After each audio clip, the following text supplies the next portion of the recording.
Приветствую вас, дорогие друзья и коллеги. Сегодня хочу рассмотреть с вами эту замечательную игру под названием Stray на предмет построения в ней игрового флоу, разбиения ее на ритмы, а также удачные и неудачные приемы в левел-дизайне и гейм-дизайне. Игра меня зацепила, поэтому хочется разобрать ее и рассмотреть. Начнем мы, конечно же, с первого уровня. Чем он примечателен для нас? Игрока не кидают сразу в гущу событий, он не стартует в экшене, он не начинает сразу с ходьбы. Здесь используется очень классный прием, который, я уверен, был добавлен уже после. У нас здесь вырисовывается, собственно, мизансцена всего происходящего. Игрок сам по себе не ассоциирует себя с котом как таковым, да? Игрок привык воспринимать себя человеком. И тут нам дают возможность, собственно, почувствовать себя главным протагонистом этой истории. И самое главное в этом всем, нам дают почувствовать себя частью вот этого нового мира. И кот в начале взаимодействия, единственное, что он может, это, собственно, взаимодействие с другими членами его прайда, его семьи, да, ну, мы как люди переносим себя на формат семьи.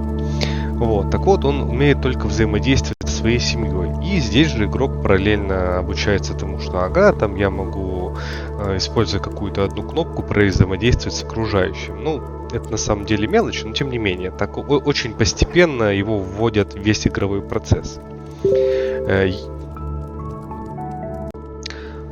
Вторая деталь, на которую мне хочется обратить внимание, это то, как авторы работают с атмосферой.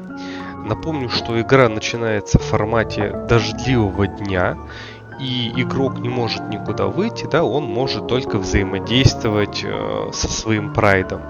И буквально соединяется с ними в этом огромном теплом клубке.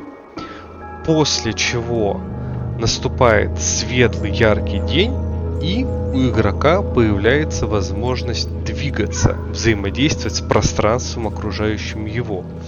Это очень классная нарративная геймплейная связка, которая, собственно, помогает вжиться в этот окружающий мир и почувствовать, ну, собственно, связь.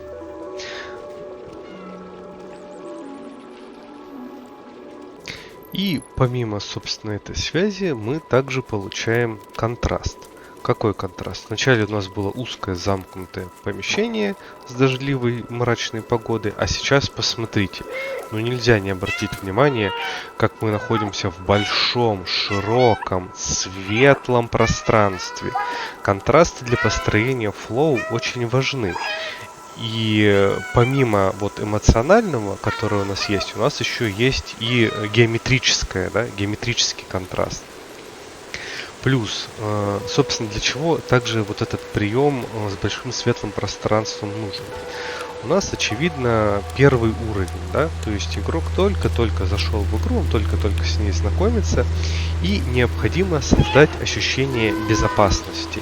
И, конечно же, обучить игрока взаимодействию с контроллером. Собственно, авторы отлично справляются с этой задачей. Посмотрите, в процессе первого уровня нам предлагается большое количество активностей, которые хорошо разбавляют вот эту основную идею игры. А основная механика игровая, тут важно это выделить, это перемещение. То есть игрок в основном двигается, прыгает, занимается этаким кошачьим паркуром, что вполне себе в нарративной составляющей жизни кота.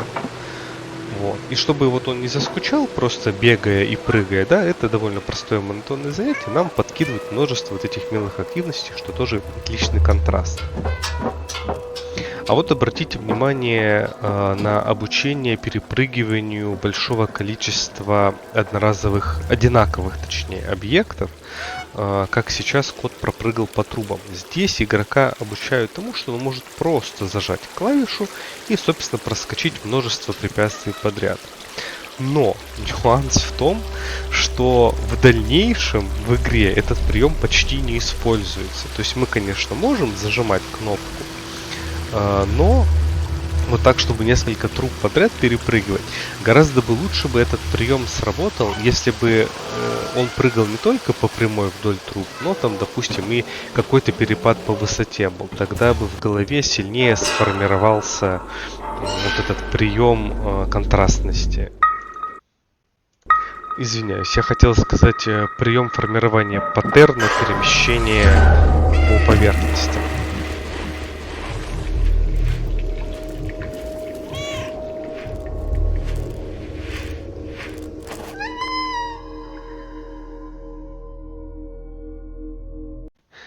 Давайте теперь рассмотрим первую главу более детально, из каких битов она состоит и как у нее сформирован потоковый флоу в этом.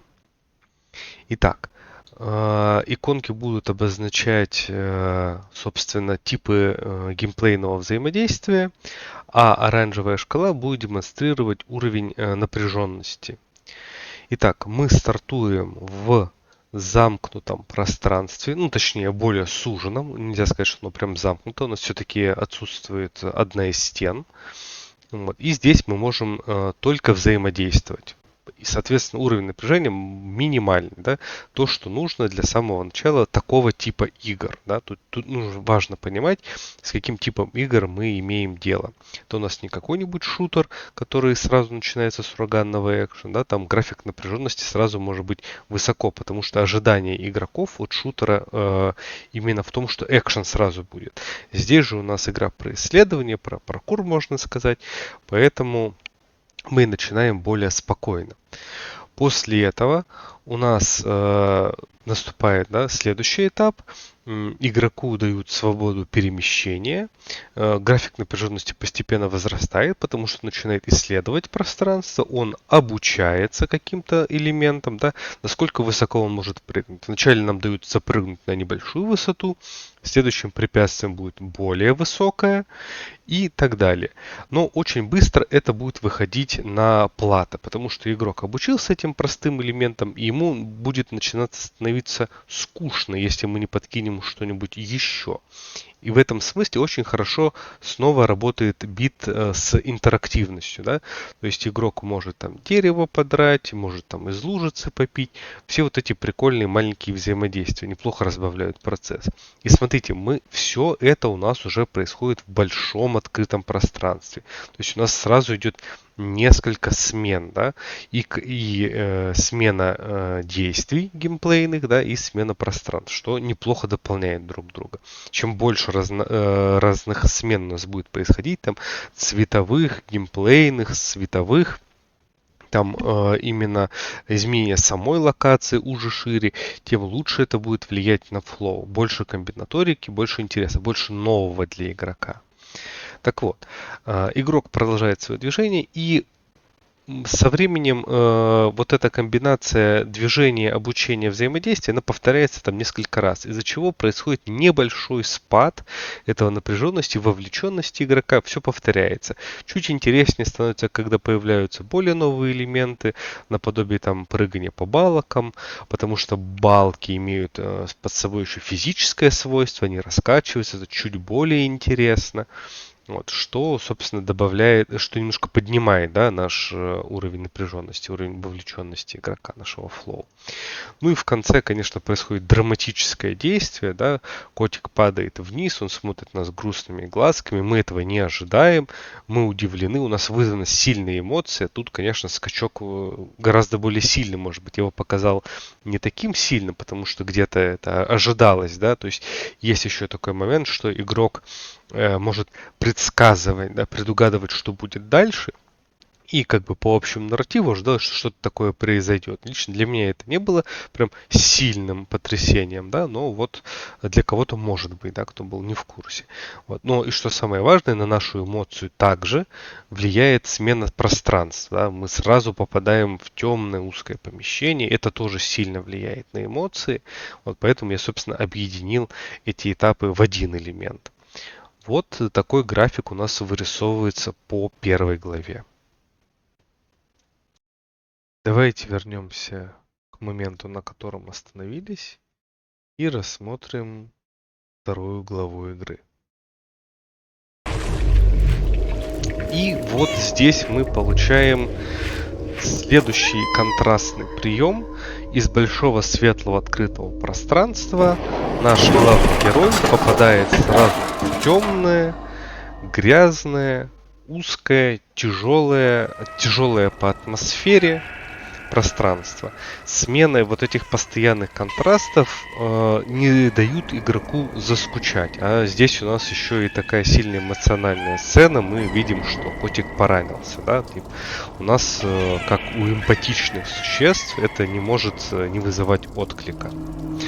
Итак, что мы видим, какие приемы, какие биты мы можем увидеть в первой главе, в самом начале? Ну, наверное, хочется выделить это первое, что это интерактивная связь с привычным миром, да, то есть мы что-то дерем, что-то щупаем, там тремся об других котов, мяукаем, очень классно. Следующее это разнообразное перемещение, то есть мы и повзаимодействовали, побегали, попрыгали по-разному. И последнее это эмоциональный всплеск, когда наш кот, наш протагонист падает вниз. Очень классный набор битов, они все разные и позволяют втянуться в этот игровой процесс. Вот наш главный герой отправился, и видите, у нас есть только узкий коридор, да? Нас, безусловно, направляют светом, то есть такой простой левел-дизайнерский прием, да, когда свет привлекает внимание. И если вы заметили, в момент, когда дверь открывалась, нам показали, как маленькие жучки пробежали под дверь, сразу говоря игроку о том, что это направление его движения. Тут же классная маленькая деталька, которая не дает игроку типа лишнее время, чтобы задуматься. Он сразу понимает, что нужно. И вот сейчас была очень крутая входная группа. Кот только попадает в мертвый город, вот он только проходит через эту дверь, и сразу перед ним открывается вот этот большой новый мрачный мир. Его сразу знакомят с ним. Это такая виста в самом начале. Многие привыкли, что виста это обязательно какая-то точка осмотра именно с верхотуры вниз. Но совсем не обязательно. Это может быть также и снизу, сверху, сбоку. Главное то, как она работает. В данном случае она вот нам демонстрирует наше совершенно новое пространство, да, то есть мы видели до этого какие-то абстрактные большие бетонные строения, гигантские, да. Вот здесь же у нас напротив более привычный мир. Вот мы видим там кондиционеры, вывески, вот это все предметы нашего привычного мира, но в мрачной атмосфере. Прием, которым будет многократно пользоваться игра в дальнейшем, это направляющий. Большинство вывесок и всего остального направляют игрока. Вот он сталкивается с первой головоломкой. Вроде бы совершенно очевидно, что вентилятор несет в себе опасность, но вот решение этой головоломки, на мой взгляд, нетривиальное. И особенно оно раздражает тем, что ставит игрока в тупик в самом начале. Здесь не используется ни один из тех элементов, которого игрока обучали в начале. Его обучили, что можно прыгать, там бегать и драть коврик условно. Здесь же для решения головоломки требуется совершенно новая механика. Вот мы долго ищем, с чем можно повзаимодействовать, находим там только трубы.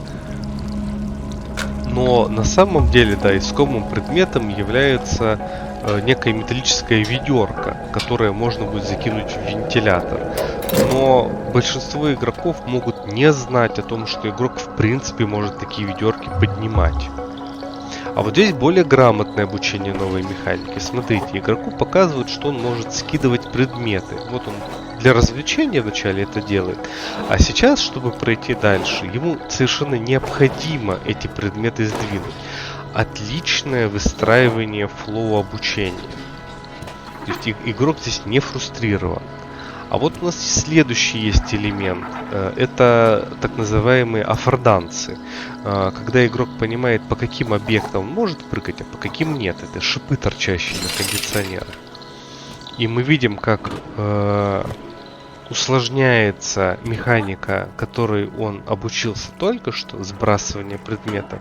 То есть он вначале расчищал себе путь, а сейчас он буквально себе прокладывает путь, сбрасывая предмет. В частности, это была эта банка с краской.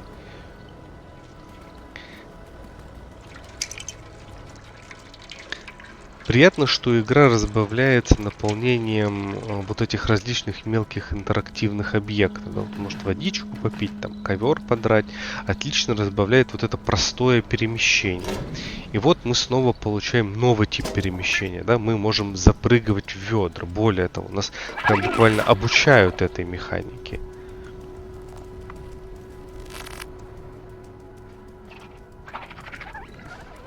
Тут множество направляющих. Кстати, обратите внимание, тоже очень классный прием. Здесь наше банальное перемещение, мы там попрыгали, и здесь разбавляет его эмоциональным откликом. Мы до этого несколько раз видели мертвых роботов и, собственно, не ожидали, что они могут... Что они могут как-то двигаться, да? И тут вот игрок натыкается на внезапно восставшего робота, и это вызывает, типа, капельку эмоций в нем, да? Он такой, раз, что произошло? Дальше у нас ритм сменяется. Смотрите, спокойного перемещения нам добавляют новое развлечение, а это элемент погони. Это всегда хороший прием. Представьте, да, вот до этого мы спокойно ходили, у нас была головоломка, а сейчас мы бежим. Совсем другое ощущение пространства. Мы уже не оглядываемся, у нас есть какая-то новая угроза, нам интересно, нас очень хорошо ведут. Мы бежим не только по прямой, у нас есть повороты. Но обратите внимание, все эти повороты обычно не больше, чем на 90 градусов. А если есть 90 градусов поворот, то обязательно он сопровождается какими-нибудь вывесками.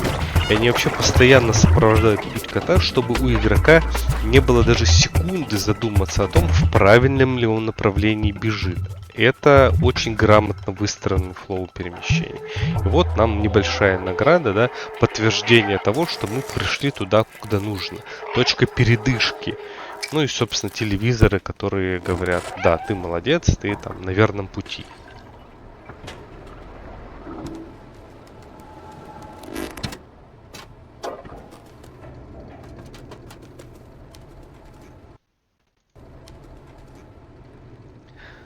Сейчас хочу поговорить с вами немного со стороны левел дизайна. Посмотрите, на протяжении всего этого пути используются направляющие, все эти яркие вывески. На мой взгляд, это возможно даже где-то немного перебор, потому что игрока слишком уж сильно ведут за руку. Но игра у нас казуальная, поэтому, наверное, не будем придираться. А сейчас хочу обратить ваше внимание на прием обратной запутанности. Игрок увидел большую треугольную вывеску, но его движение вперед было прервано. Ему необходимо было найти решение, в частности, повернуться в бок и увидеть доску, которую надо сбросить. Здесь мы видим смену пространства за счет цветового решения. Игрок прошел сквозь синюю комнату, как через некие врата, ощутив, что он попал в новое пространство. И здесь его встречает головоломка. Такое разделение, даже пускай цветовое, играет классную роль. Игрок чувствует, что этап прошел, и он находится в определенной комнате с этой головоломкой, которую должен решить. Он, так сказать, заперт в ней.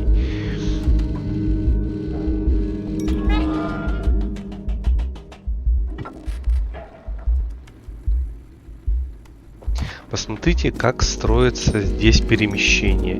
Игрок то спускается, то поднимается, он не идет все время прямо.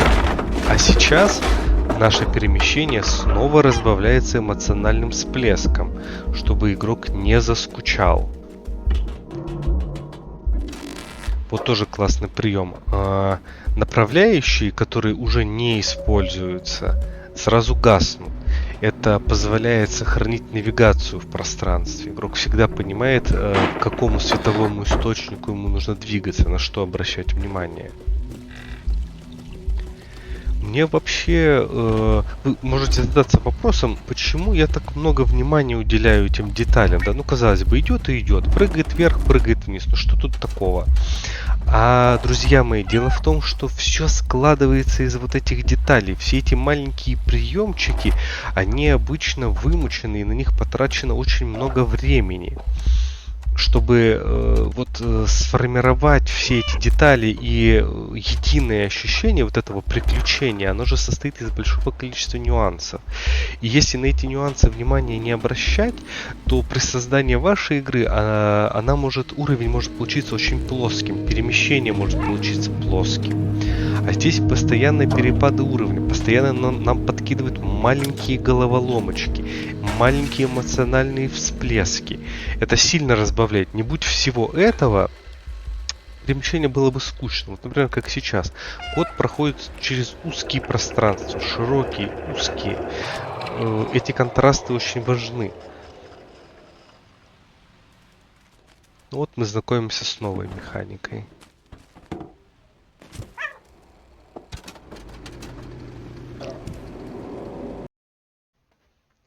Давайте рассмотрим вторую главу и из чего состоит она.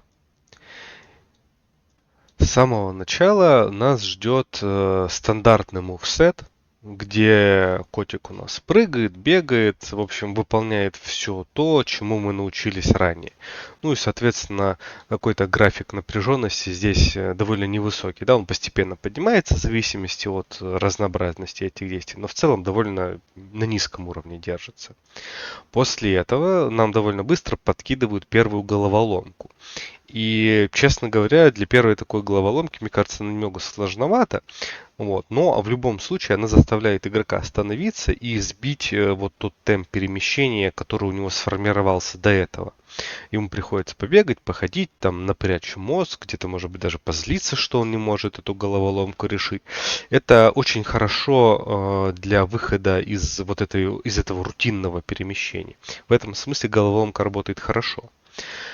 После чего нам дают развлекательную сессию, да, то есть у нас появляется сегмент, где нам показывают, что котик может сбрасывать предметы с высоты, что само по себе отличное решение с точки зрения связки нарратива и геймплея, ведь мы все с вами знаем, как котики любят сбрасывать предметы, и это выглядит довольно забавно, а тут нам самим предлагают эту роль опробовать, что, на мой взгляд, отличное решение, но еще более отличное, что они смогли вплести это в такую небольшую тоже, мне не поднимается язык сказать, что это головоломка, да, там думать особо не нужно, мы просто сбрасываем эти предметы и идем дальше. Но сам по себе процесс довольно фановый.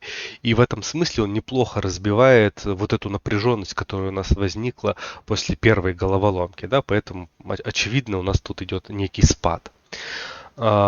И дальше у нас есть, конечно, какое-то определенное количество движений, перемещений. Я об этом не говорю. То есть в промежутке между вот этими битами у нас все склеено основной геймплейной механикой, а именно движение. Да? То есть она как клей, который соединяет все, и я не вижу смысла упоминать его каждый раз. Нас интересуют только те эмоциональные биты, геймплейные в том числе, да, которые разбавляют это перемещение. Итак, после этого наш котик сталкивается с ожившим роботом.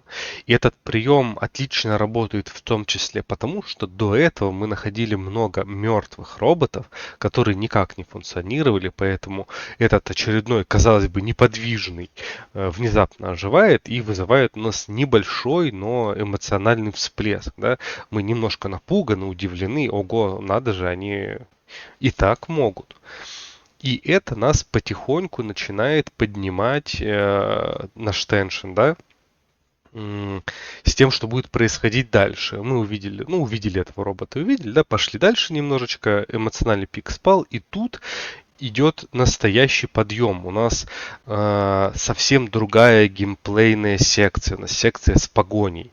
Если раньше мы были вообще не ограничены во времени и на чиле, так сказать, на расслабоне перемещались по всему пространству, то здесь у нас это отбирают, нас жестко зажимают в формат движения по прямой, вот, добавляют угрозу, добавляют таймер, потому что если мы остановимся, нас буквально съедят.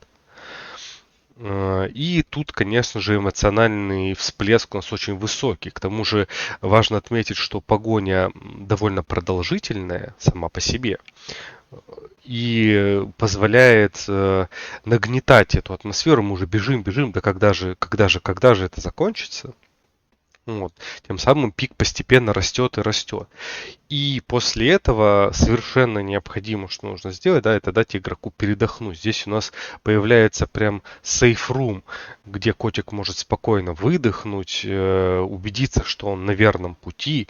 Плюс у нас там происходит еще и с точки зрения левел дизайна, да, отсечка. Там мы через окно запрыгиваем, оно закрывается. Все, пути обратно нет, и враг там тоже не проникнет. Нам дают напрямую понять, что мы в полностью безопасном пространстве. Тут, конечно же, напряжение у нас падает, и это отлично. Нам необходимо для создания грамотного флоу все время необходимо поднимать и опускать это напряжение, потому что если напряжение будет держаться слишком долго, игрок просто перегорит. А если оно, наоборот, будет все время человое, он заскучает. В этом и сложность построения флоу. Обратите внимание, как все это время у нас чередовалось пространство, да, из открытого, из аудорного в индорное и так далее. И вот мы снова в закрытом индорном пространстве. В индорном пространстве игрок всегда себя чувствует более безопасно, потому что там есть стены, да, он может контролировать это пространство полностью.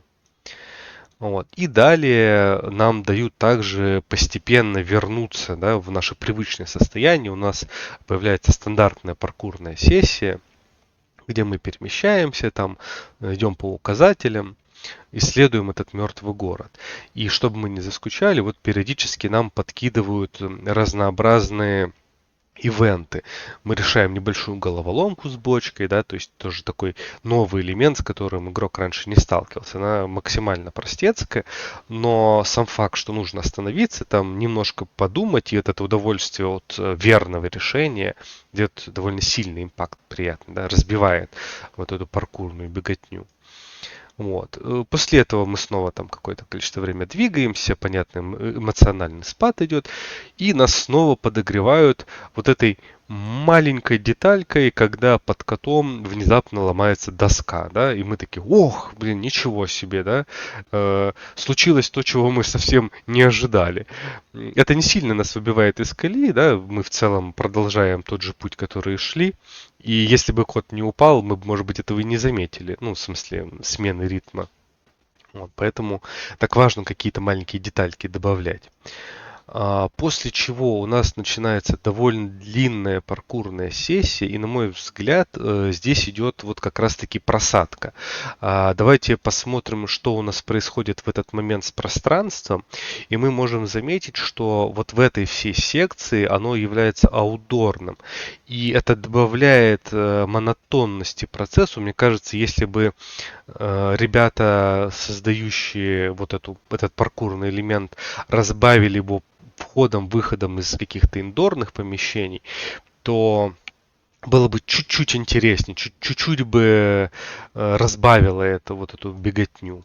Ну и в конце у нас есть, вот, чтобы так поддержать интерес, да, очень маленькая простецкая головоломка, которая на самом деле ее можно даже отнести к элементу обучения, да, где мы знакомимся с таким механизмом, что мы можем вынимать батарейку условно из розетки и там останавливать какие-то электрические приборы, да. И еще отдельно хочу обратить ваше внимание на следующее. Посмотрите, да, какой у нас график получается вверх-вниз постоянный. В конце выравнивается до того состояния, примерно с которого мы вошли, но уже наполнены всеми этими эмоциями, поэтому, конечно же, мы не в самом низу. Но обратите внимание, помимо смены там пространств, помимо смены напряжения, на скриншоты, которые сделаны по этим битам. Я не выбирал этого специально, сейчас просто обращаю ваше внимание, как грамотно эти сегменты разбиты по цветам. Мы сразу видим вот эти контрастные цветовые переходы. Зеленый, желтый, синий, снова зеленый, опасный, красный, там безопасный, спокойный, там зеленый. Основное пространство синее, а здесь там мы, как только мы приближаемся, да, там к новому кварталу, появляется больше света. Это очень классная работа. Она, может быть, не бросается в глаза в процессе того, как мы проходим уровень, но по итогу у нас все равно создается ощущение того, что мы прошли большой, насыщенный, яркий путь. Поскольку, ну, понятно, там мы перемещались вверх-вниз, это само по себе дает ощущение длинного, да, пути. Вот. Но вот все эти цветовые переходы, они отлично эмоционально поддержаны. Это очень хорошая, грамотная работа, поэтому мне хотелось обратить на это ваше внимание. Это новый формат темы, которая мне интересна. Ведь построение игрового флоу непростой процесс. Ставьте лайки, если вам тоже интересно разобраться, как он строится и из чего формируется. И подписывайтесь, чтобы не пропустить следующие части. На этом все. До скорой встречи.